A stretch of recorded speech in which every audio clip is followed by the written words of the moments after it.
A solar eclipse technically is not really an eclipse. It's actually one type of an occultation, and that's a buzzword, a jargon. We're going to go over that, but that's something you'll hopefully walk away with this talk knowing, that the solar eclipse is actually a type of occultation. Second point, eclipses actually happen every day, and we'll talk about what I mean by that. And the third point, eclipses have actually helped to protect planet Earth, and that's where we will get into the DART mission and the role that eclipses played in protecting planet Earth. So these are the take-home points. I'll come back to these at the end, and hopefully you'll understand what these actually mean in the context of this talk. So we're going to start with terminology, everybody's favorite part of a talk. We have jargon here. So I've got two beautiful pictures here. On the left is an image of an occultation, and you may or may not be able to see, but we have the planet Jupiter over here. And in front of Jupiter are two of the Galilean satellites, and those are occulting Jupiter. The bodies are physically blocking Jupiter, and that's what we call an occultation. Over on the left here is an eclipse. Again, Jupiter, one of the Galilean satellites, and you may notice a shadow being cast onto the surface of Jupiter from that Galilean satellite. That is technically what we refer to as an eclipse. An eclipse is actually a shadow passing across a body out there in the cosmos. So eclipses are shadows, occultations are bodies physically blocking one another. And I'm going to use these terms throughout the talk today with respect to the sort of topic of asteroid eclipses and occultations.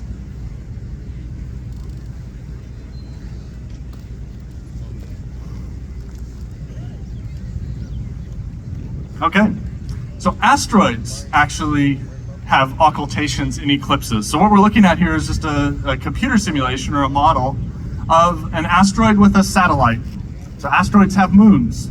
They tend to be kind of small moons like what you see here. And as that moon orbits around its parent asteroid, it will pass behind it, it will pass in front of it, it will cast shadows across the surface. So we have a complicated series of both eclipses and occultations happening on this body. You can see them, there we go, the body just got occulted, the small body just passed behind the main body, got occulted. It comes back out into the front. You may see a shadow pass across the front of the surface there. That's an eclipse because it's a shadow being cast on the surface of the primary body. So because asteroids have moons, asteroids have eclipses and occultations. Now, there are over 1.3 million asteroids that we know about in the solar system. These are just the ones that we know about. And this is sort of a bird's eye view of the solar system and all the asteroids that we know about that live there. So we're looking at kind of the inner part of the solar system here. Again, the sort of bird's eye view if you're looking down upon the solar system. You have the sun at the center, Mercury, Venus, Earth, Mars, a gap, and then Jupiter is sort of the outer ring of this diagram. And all those colorful dots on this image are the known asteroids in the solar system. So these are small objects, but by number, they are by far the most numerous thing in the solar system. So there's far more asteroids than anything else in the solar system that we know about. Again, 1.3 million of them out there. Now, those are the ones we know. Population estimates suggest there's many millions left to be discovered, and we will see the discovery of more of these objects as we get better and better at discovering those objects. About 15% of these have moons. So like in that animation that I just showed, about 15% of the 1.3 million have a moon or a satellite of some kind. So that suggests that there's about 250,000 asteroids out there that could have eclipses and occultations. And so what that means is that of that 250,000 objects, 250,000 asteroids with these moons whizzing around them, every single night, those objects, some subset of those objects are going to be experiencing these eclipses and occultations.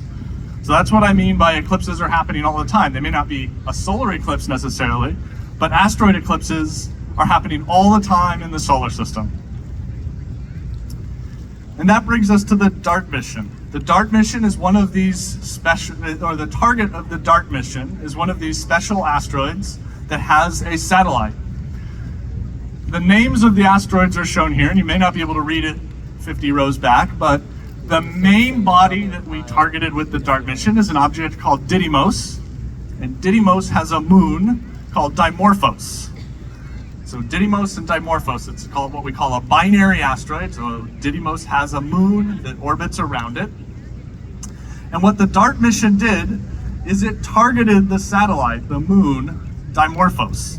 It was an intentional targeting to impact the spacecraft onto that satellite to see how much we could actually change its orbit, to see how much we could perturb it in its trajectory through space.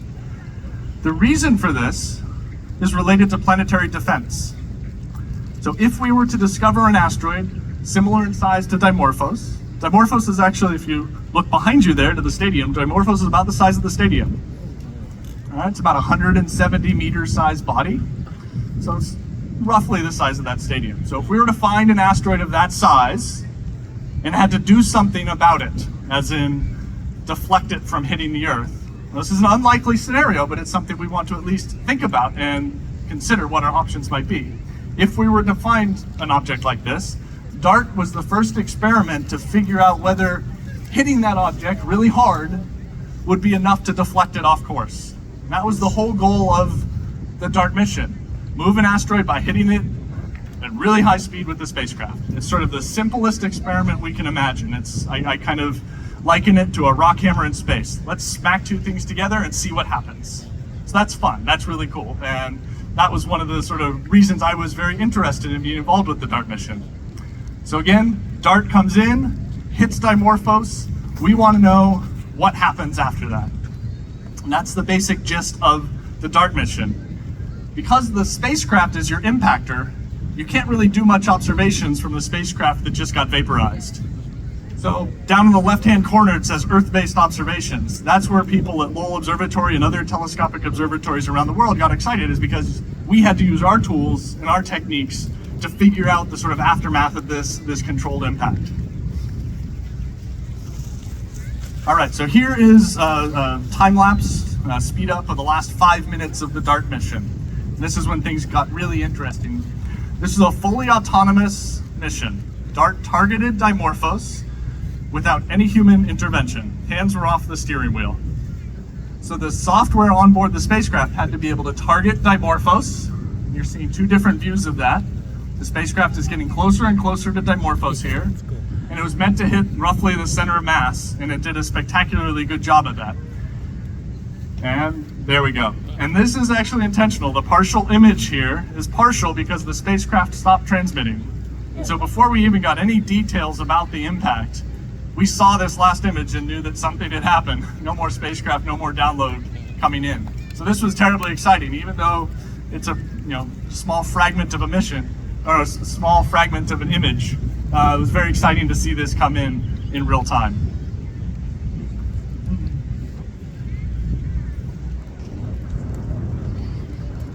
Now, along with the DART spacecraft, there was a little CubeSat that was flying. This was a CubeSat, not much bigger than a cereal box. And that cereal box had an antenna and a camera, and that was about it, batteries.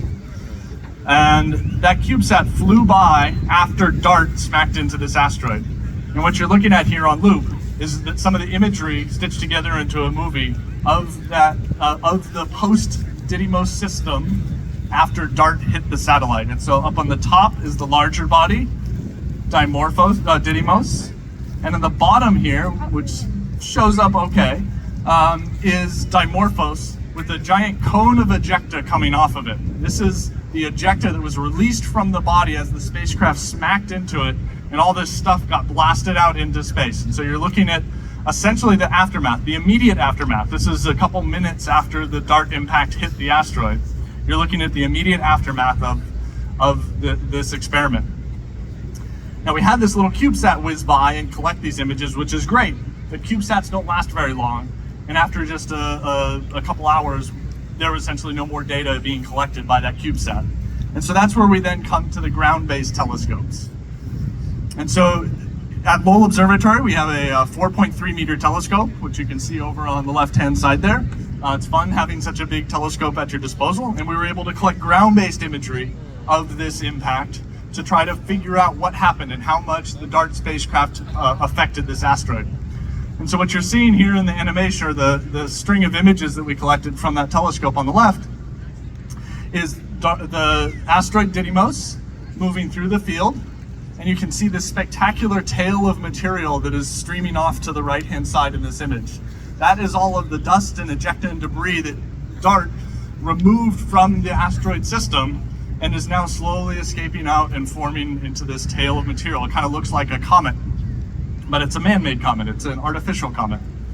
The other thing to note here is that when we look at these objects through these ground-based telescopes, we don't see them as a separated pair of asteroids. They're so far away, they appear as a single point of light. So yes, we see this long tail extending outwards, but really what we're looking at in the central condensation there is both asteroids superimposed on one another.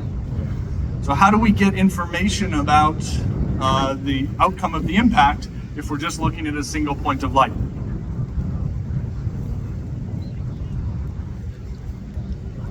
We use a lot of telescopes as part of the answer. So planetary defense is very much a global activity. We like to think that this is something that people around the world might be interested in, protecting planet Earth. And the response in the astronomy and amateur communities, those with access to telescopes around the world, was astonishing. This is a map showing all of the telescopes across all 7 continents. Yes, Antarctica contributed as well. There's a 0.4 meter telescope down in Antarctica that sent data of Didymos to the mission team that was included in our analysis. And so this, I think, is a testament to the global reach and impact and interest in planetary defense. And it also speaks to the countless hours and nights that dozens and dozens of astronomers and interested amateur astronomers put in targeting and collecting data of this asteroid for this mission. And this mission would not have been possible without all of the men and women behind these telescopes shown on the map here. Okay, so I mentioned when we look at this object through a telescope, it's just a point of light. Now here's an animation, that same animation up top is what I was showing earlier, where you have an asteroid and its satellite whizzing around. If we measure the brightness of that system over time, it will look something like this in the bottom trace, where whenever the satellite goes into occultation or eclipse, you see a dip in brightness. And we can measure those dips in brightness very carefully off of the images like what I just showed on the previous two slides ago. Those dips in brightness allow us, essentially like a stopwatch, to time how long it takes the satellite to go around its primary body. So how long it takes Dimorphos to go around Didymos. And it's very regular, right? These dips appear every time Dimorphos goes in front of Didymos and behind Didymos. Because of this special geometry, because of this special system where we see these eclipses with the satellite passing in front of and behind Didymos, we're able to time very precisely what the orbit of Dimorphos is around Didymos. Well, and that's the end of that movie. So looking at real data now, that was a cartoon schematic. This is actual real data, and it's ratty because real data never looks as good as cartoons. But this was perhaps one of the more exciting pieces of data that came in very soon after impact. So DART hit, we blasted a bunch of material off the surface of the asteroid. We thought it would be weeks or months before that material cleared away so that we could actually see those eclipses and occultations again. This light curve, or this brightness map, was taken only about 28 hours after impact. So within 28 hours, we were seeing eclipses and occultations again, which was wonderful because that meant our job was almost done. Like, we had figured out what happened to Didymos on some level after this impact. And what you can see here in this brightness trace is sort of, it's flat and then it dips down and then comes back up. And that dip is actually occultation. It's Dimorphos going behind Didymos. And so just like we were using that stopwatch to time how long it took the body to go around as a satellite, we can measure this event and figure out what the new orbit is. How much did we perturb it? If DART had not hit and we hadn't done anything to Dimorphos, we would have seen the dip far over on the left-hand side of the figure. But the fact that it showed up sort of in the middle here tells us that we changed the orbit a lot. In fact, DART changed the orbit of Dimorphos by 33 minutes. Now, we went into this mission thinking maybe we'd change it by 5, 7, 8, 10 minutes tops. So the fact that we changed it by 33 minutes meant that we were able to detect it very soon after impact. Again, 28 hours after impact, we made these measurements.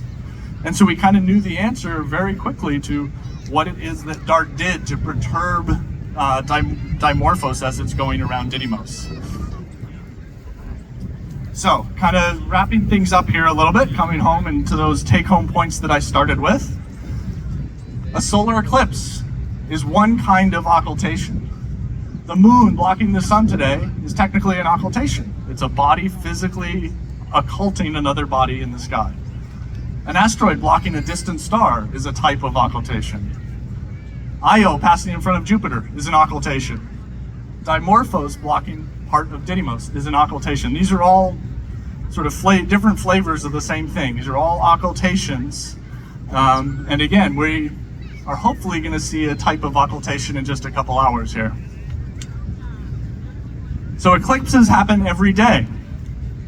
As I said, there's over 1.3 million asteroids in the solar system. Over 200,000 of those we think have moons, which means that as I've been giving this talk, there were probably 2 occultations or eclipses that happened somewhere out there in the solar system. We didn't happen to notice it, but they happen, and they happen a lot, and they can be very powerful for lots of scientific reasons, and I hope I gave you some of those today by talking about DART. And so to wrap up here, we used the fact that the Didymos and Dimorphos system has eclipses as a way to understand the aftermath of the DART impact. So DART impacted and moved significantly the asteroid Dimorphos in its orbit. And it was because this system has these eclipses that we could actually very specifically quantify and understand what that change to the system was after DART hit. And then lastly, the whole point of doing the DART experiment was to test whether we could autonomously navigate a spacecraft to impact an asteroid. We absolutely did that. And then we also wanted to specifically determine how much we could actually move an asteroid.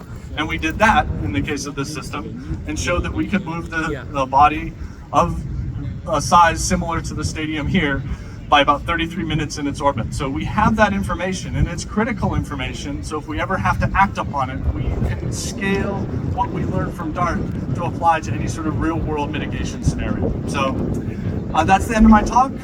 Thank you so much for your attention, and thank you all for being here. Wonderful. Thank you, Dr. Moskovitz. Would you have questions for Dr. Moskovitz? We've got time for a few. We've got Isha up here. Well, Isha, wave your hand by the microphone. For those of you who are just joining us, the crowd continues to fill in. If you have any questions, I see someone making their way up this way. We've got time for about 2 or 3 here if y'all want to make your way up to the front.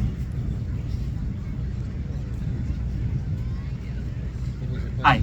I'm curious about the relative velocity between the asteroid and the impact. Like, is it 90 degrees or head-on? And what's the reason for that choice? Yep, so it was intentionally chosen to be a head-on collision, just to maximize the relative velocity between the two. So you sort of have the maximum deflection from the spacecraft hitting.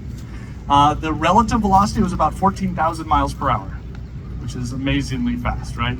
And really the main technological hurdle of the mission was hitting something at 14,000 miles per hour.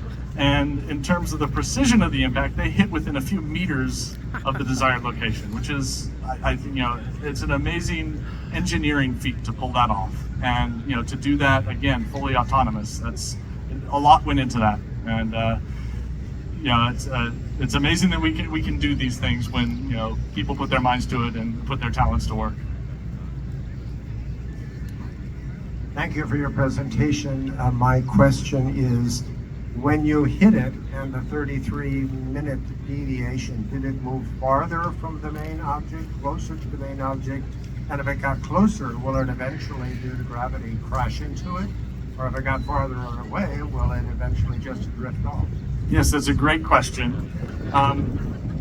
So we intentionally hit the object head on, so that would slow it down in its orbit and cause it to drop down to closer to the parent body. So its orbit essentially shrunk. It went from an orbit period of 11.9 hours down to about 11.5 hours. So that contraction of the orbit means it's now closer to the central body. We don't think it will spiral in. We think it's going to stabilize, but we don't actually know, and that's something that we're still kind of working on. We know that we perturb the body.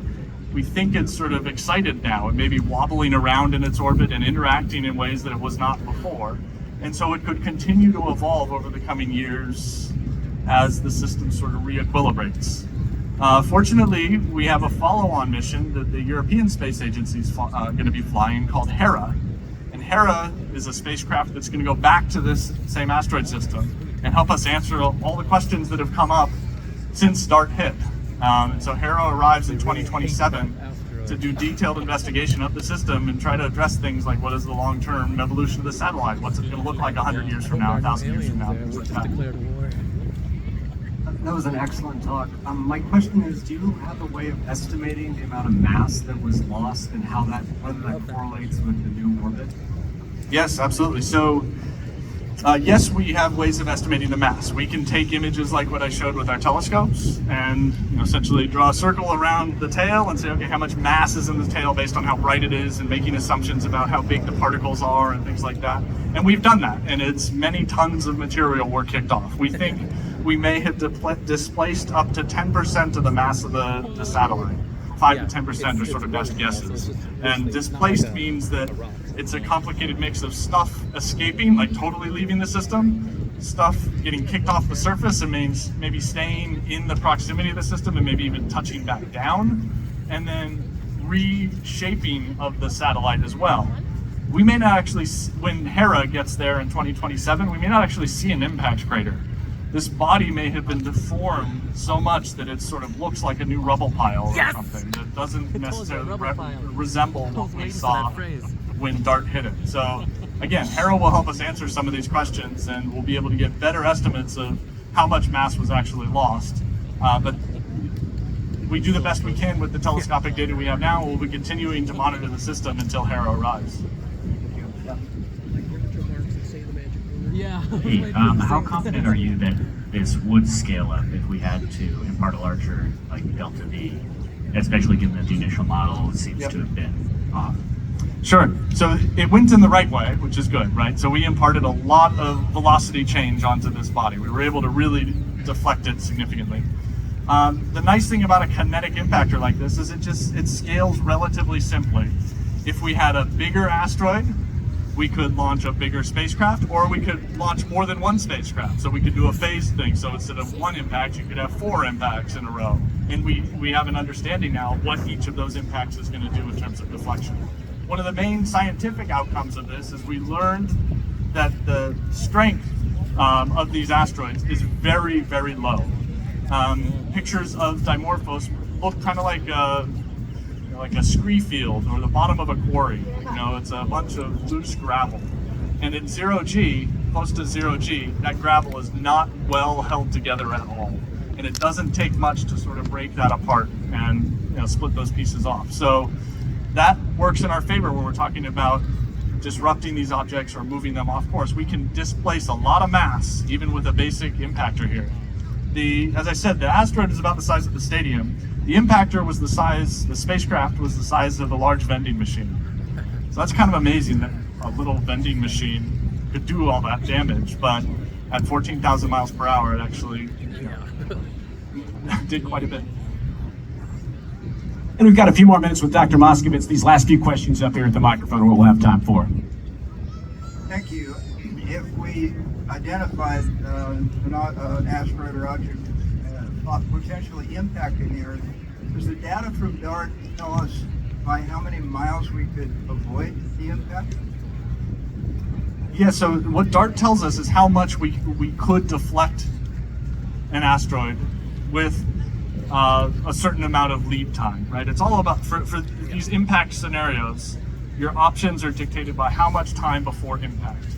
For an object the size of Dimorphos, so again, 150 to 200 meter size body, in all likelihood, we would have years, if not decades, of lead time to respond. So if we discover one of those today, impact solutions are most likely going to be years out. And that then dictates how many impactors we need to throw at it, how massive they need to be, and at what velocity they hit. So again, we have the data now that we can actually use that to inform any mitigation strategy. And one of the priorities at NASA in terms of planetary defense is, now that we've got this demonstrated technology for deflecting, we should probably go out and find all of these things. And so next generation surveys will be coming online in the next few years to try to discover all of them, essentially find them before they find us. Is maybe a mantra for that. Thank you for your presentation. My question is, can you have an eclipse and an occultation lined up together, either 4 items in line, and does that have a special name? It's a great question. I don't know the answer to that. They absolutely can happen simultaneously, and they may even have shown up simultaneously in that animation I showed, where you could have had the body pass over its own shadow. That's just a viewing geometry thing, and it absolutely can happen. I don't know if it has a special name. We generically refer to those events as mutual events. And so that's probably what I would refer to it as, is an eclipse plus occultation is just a mutual event.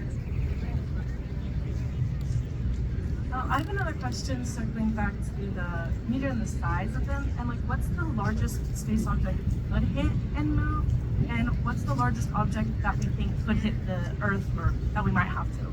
Sure.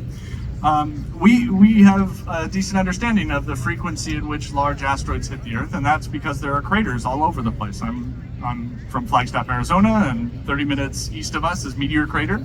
It's a 1 kilometer hole in the ground that was created by a 50 to 100 meter sized asteroid that impacted 60,000 years ago. So we have cratering records all over the Earth and elsewhere in the solar system as well to tell us how frequently these things hit. So we know they do come. It's hard for us to wrap our heads around them because they don't necessarily happen on human timescales. It's not like we're going to get hit tomorrow, but 10,000 years from now we could. And so this is the kind of thing where, again, we should try to be prepared if possible. The good news is that we have worked very hard to catalog these potentially hazardous asteroids. And we have close to 100% completeness for the really big ones. And these would be like the dinosaur killers. This is the mass extinction event things. We have discovered pretty much all of those out there in the solar system. We know where they are, and we know that none of them pose an immediate impact hazard. So I don't lose sleep at night worrying about this problem. The sort of sweet spot where we probably have more work to do are the things that are stadium size and smaller. If we were to get hit by one of those, it would not be a mass extinction event, but if that did happen over a populated area, it could be a very bad day for a lot of people. And so those are the ones that we would want to do something about. The sort of 50 to 100 meter sized bodies. That's where we have a lot of work still to do to discover them.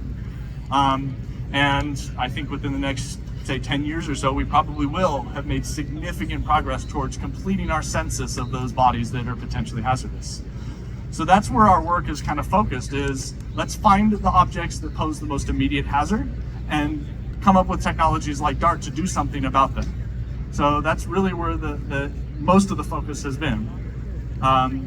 It's very unlikely, I don't stay up worrying about this, but if a larger object were found, let's say something a mile across, right?